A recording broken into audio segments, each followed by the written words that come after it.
ब्रज में जब हम लोग पूज्य संत महाराज जी का सत्संग लेते हैं, उनके सानिध्य में बैठने का अवसर मिलता है, तो बहुत सारी बातें जानने को समझने को मिलती है जो जीवन के उपयोगी होती है और जिससे आपका भी जीवन परिवर्तित होगा, आपके भी जीवन में बदलाव आएगा। ऐसे ही एक पूज्य संत महाराज जी का दर्शन हुआ।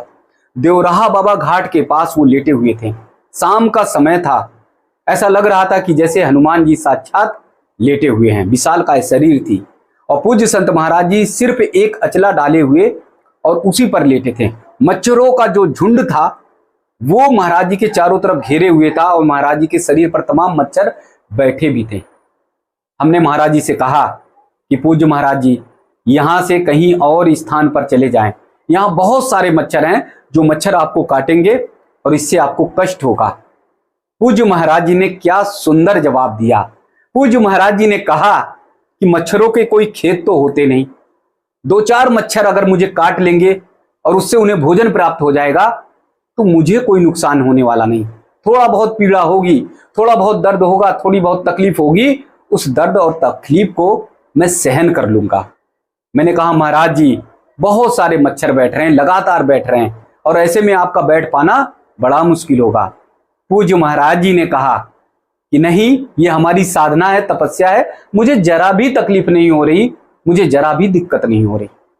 महाराज जी की इस बात को सुनकर मुझे बहुत आश्चर्य हुआ। जहां पर एक पल हमें खड़ा होना बड़ा मुश्किल था, वहां पर रह पाना बड़ा मुश्किल था, वहां पर सहज और साधारण तरीके से महाराज जी आराम से बैठे हुए थे, हरि चर्चा, हरि कीर्तन कर रहे थे। उसके बाद दूसरा सवाल मैंने महाराज जी से किया। मैंने कहा महाराज जी, शाम का समय हो रहा और संध्या के समय अंधेरा होने पर बहुत सारे गलत लोग भी आते हैं जो आपके झोली, आपके सामान को लेकर जाएंगे। आपके जो कंबल हैं और आपके जो थोड़े बहुत वस्त्र हैं और झोली में जो थोड़ा बहुत सामान है वो सब लेकर जा सकते हैं। महाराज जी ने कहा कि बेटा, सब कुछ ले जाए, मेरी झोली ले जाए, मेरा सामान ले जाए, मेरे कंबल ले जाए, सारा सामान ले जाए, बस एक अचला जो है वो छोड़कर बस रख दे, बाकी का बाकी मेरा पूरा का पूरा सामान वो लेकर चला जाए, कोई भी व्यक्ति लेकर चला जाए, मुझे जरा भी तकलीफ नहीं, मुझे जरा भी दिक्कत नहीं। महाराज जी से मैंने पूछा, क्यों महाराज जी? हम लोगों के जीवन में छोटे मोटे सामान चले जाते हैं, हम लोगों के जीवन में थोड़े बहुत चीजें चली जाती हैं तो हमें कष्ट होता है, दुख होता है।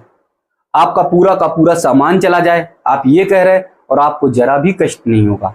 पूज्य महाराज जी ने कहा कि बेटा, जीवन में ये ध्यान में रखो कि जितना कम सामान होगा उतना सफर आसान होगा। जीवन के सफर पर अगर आप चल रहे हो तो सामान को कम ला दो, जीवन के सफर में अगर आप बढ़ रहे हो तो सामान को कम ला दो। पूज्य महाराज जी ने कहा कि जब हम परिक्रमा लगाते हैं तो बहुत सारे ऐसे भक्तगण होते हैं जो कोई फल दे देते हैं, कोई कंबल देते हैं, कोई चद्दर देते हैं, कोई तमाम छाता, जूते, चप्पल देते हैं। अगर उन सभी सामान को मैं लेता चला गया तो मैं बोझ के तले दब जाऊंगा, हरि नाम नहीं कर पाऊंगा, मैं परिक्रमा अच्छे से नहीं लगा पाऊंगा। इसलिए उन सामानों को सहर्ष स्वीकार करके तुरंत आसपास जो कोई जरूरतमंद दिखाई देते उनको मैं दे देता हूं। क्यों? उन सामान को अगर अपने पास रखूंगा मेरे अंदर सहेजने की आदत आ जाएगी। फिर मैं सोचूंगा कि कुटिया छोटी पड़ रही है, सामान ज्यादा हो रहे हैं, तो मैं सोचूंगा कि एक बड़ी कुटिया का निर्माण कराया जाए और फिर मैं उस बड़ी कुटिया में रखना शुरू कर दूंगा और ऐसे सामान ज्यादा मिलते जाएंगे तो मैं बड़ी कुटिया, बड़ा स्थान ढूंढना शुरू करूंगा, कहीं आश्रम, कहीं बड़े स्थल की ओर जाऊंगा और फिर इसी में अपना पूरा का पूरा जीवन व्यतीत कर दूंगा।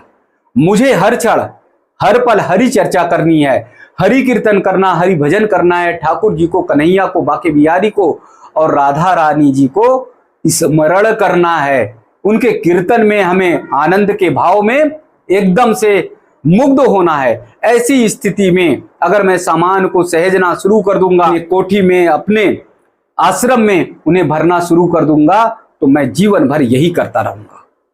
पूज्य महाराज जी ने बातों ही बातों में हम सबको जीवन की बहुत बड़ी सीख दी। अर्थात हमारे भी जीवन में जितना कम सामान रहेगा हमारा सफर आसान रहेगा। हम जीवन में बहुत सारी अनावश्यक वस्तुओं को एकत्रित करते जाते हैं। एक बहुत बड़ी कोठी, एक बहुत बड़ा महल हमारे पास है तो 2-4 और बनाने की कोशिश करते हैं, लेकिन हमें बनाना क्या है? हमें बनाना है अगर, तो हम भजन और कीर्तन भाव को बनाएं। हमें बनाना है तो हम सत्संग कीर्तन करें, अपने जीवन के उद्धार के लिए मार्ग और रास्ता ढूंढें, संतों के चरण में जाएं, वहां सत्संग सुने और उनके भाव और उनके आशीर्वाद को प्राप्त करने की कोशिश करें। पूज्य महाराज जी ने एक बहुत बड़ी अच्छी बात और कही। उन्होंने बताया कि अगर मनुष्य को लादना है, अगर मनुष्य को धारण करना है, तो मनुष्य धैर्य को धारण करे, सहजता, सरलता को, विनम्रता को धारण करे। मनुष्य को अगर अपने ऊपर लादना है तो अपने स्वभाव में सज्जनता, विनम्रता, परोपकार की भावना को लेकर आए। अगर इस भावना को लेकर आएगा, वो अपने बोझ पर, अपने शरीर पर उसे लादेगा तो जरा भी भार नहीं लगेगा। लेकिन भौतिक वस्तुओं को अगर वो लादता है, भौतिक वस्तुओं को अगर वो अपने शरीर पर रखता है, वस्त्र हैं, बहुत सारे कंबल हैं, बहुत सारे जो रास्ते में मार्ग पर, परिक्रमा मार्ग पर लोग भक्तगण दे देते हैं, उन सबको लादने की कोशिश करेगा तो फिर वो 2 कदम भी नहीं चल पाएगा। इसलिए हम सबको भी सत्कर्म के मार्ग पर चलना है। हम सबको भी अपने जीवन को पावन, पवित्र, पुण्य बनाने के लिए ठाकुर जी और राधा रानी के चरणों में चलना है। हमें सम्मान कम, हमें धर्म, हमें संस्कृति को धारण करना है, हमें भजन और कीर्तन को धारण करना है और उसी में मुग्ध और आनंद रहना है। धर्म की रक्षा के लिए प्राण और प्रण से हमें लगना है। सामान और वस्तुओं को बहुत अधिक कलेक्शन नहीं करना, उन्हें एकत्र नहीं करना। जय श्री राधे।